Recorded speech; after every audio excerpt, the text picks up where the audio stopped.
Oh, it's finally warm enough to come outside and do a few things. Came to check on this trailer. This is my next, well, one of my next projects is to get this thing rebuilt. Get a new decking put on it. You can see there's a lot of rust I want to clean off while I've got the deck off of it and spray it back, put another coat of paint on it just to help prolong its life. But a lot of work. Finished ripping off these panels, and I think it's got electric brakes, and I think only one side works. So wiring needs a little attention. The wheels and hubs, the bearings in them, I need to check those. I have a bad feeling about those. And yeah, just a little TLC.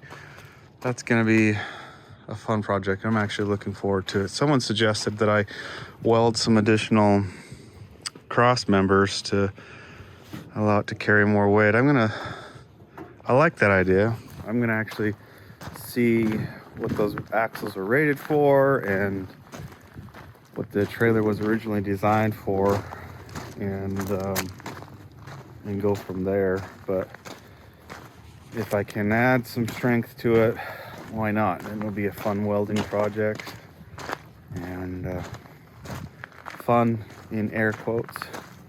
Assuming all goes well and I learn something from it, it'll be worth it. So my other project, big project I've got coming up for the next month or two, or however long it takes me to get it done, is the Jeep. The Jeep died. So we got this, maybe nobody knows, I don't know if we've talked about it before, this diesel Jeep Liberty we've had for a while now. And this last year it's given us quite a few problems. It's just old. It's over 250, 260, almost 280,000 miles. And so, yeah, been fixing one thing after another on it to keep it running, and thought I had it all hunky-dory the other day, a few weeks back, and drove it to work. It's been my commuter. And on the way home, it crashed and burned on me again. This time it was, I was on the freeway, going about 65, middle of rush hour traffic on the way home, and all of a sudden lost power. And engine kind of got shaky and just no power at all. I was luckily kind of coming up to a downhill section, so I hit the downhill section, was able to coast it down right onto a off-ramp, and right off of the off-ramp was a commuter parking lot, so I was able to pull it right into there and park it, and until we could get a way to bring it home, because it was not driving anymore and is not drivable. So I've got to look at that and see what's going on. And in the meantime, we went and it's going to take a lot of work. Let me show you.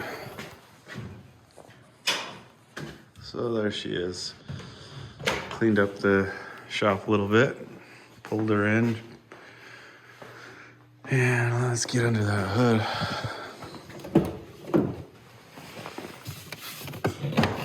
But I've been doing some research trying to figure out what might be wrong with it.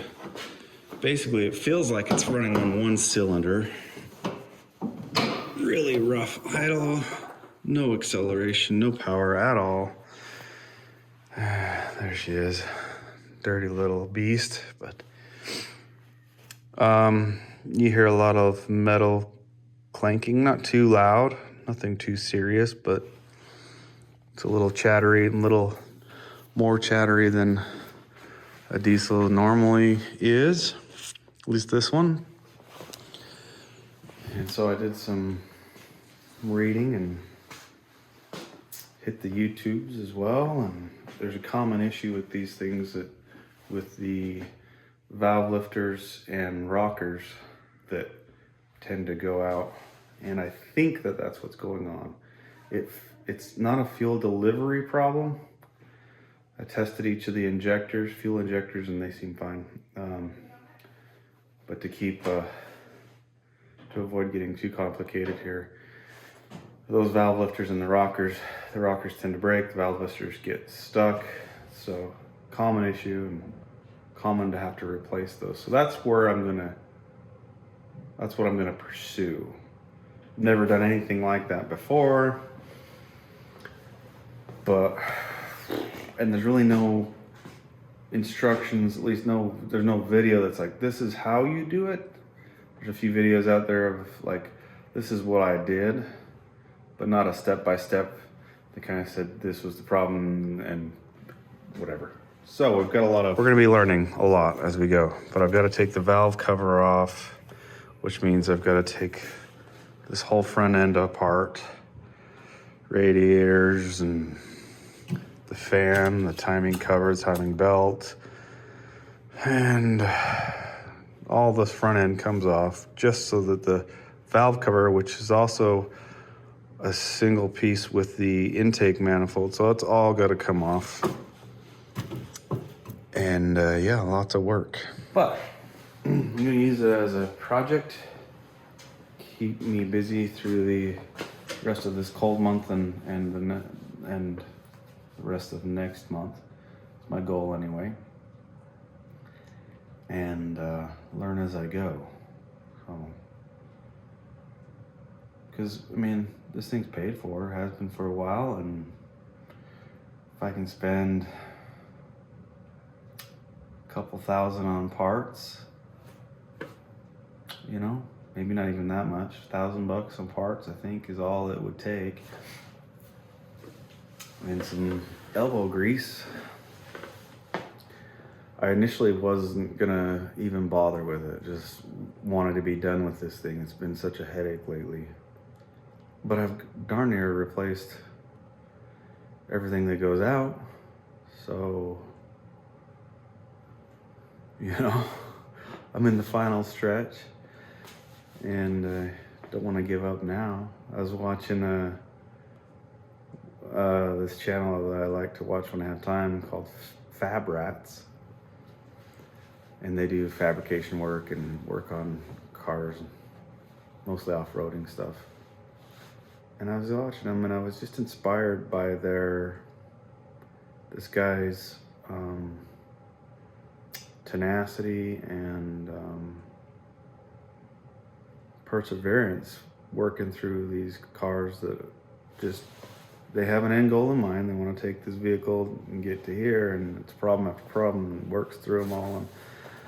And I just thought, I'm enjoying watching this journey, and I thought I would actually enjoy being part of that journey.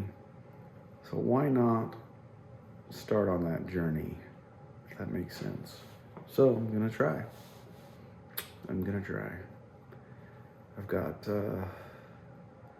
we purchased another vehicle, a small little car in the interim, just a cheap little thing that'll get us by, and then I'll have this vehicle.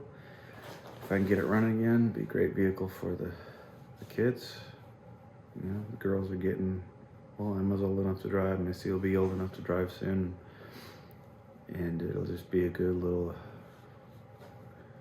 vehicle. I can prolong the life of it, and I think it'll be worth it. So that's the plan. Between the trailer and this, I've got my work cut out for me. I'm not sure how to prioritize the two, because I don't want this to take a year. I don't want it to take 6 months. I don't want it to be sitting in here in pieces for that long. But at the same time, you know, there are other things that are more pressing, you know, like, well, if I can't get this done before things warm up, then I've got, you know, fencing to tackle and wood to chop and split and get ready for next year, stockpile for next year, and just, you know, life. And then I want to get that trailer done so I can use it at the very, because it isn't going to do me any good to have a trailer and then the second I need it, it's not available because it's torn apart. So I kind of want to get that done and over with. I don't think it'll take that much time. I really don't. If I can focus on it over the next couple weekends, just knock that out, and then I'll have this trailer ready, and when I need it, it'll be ready. And not that I have a need for a trailer all that often, but you never know. And I've got a friend that lets me borrow his trailer all the time, and so, but that's a much more, that's a project I think that'll be a lot more fun than this thing will. This thing is more of a chore. So I'm gonna start with that. I've just decided to let it be written. Anyway, that's what we got going on.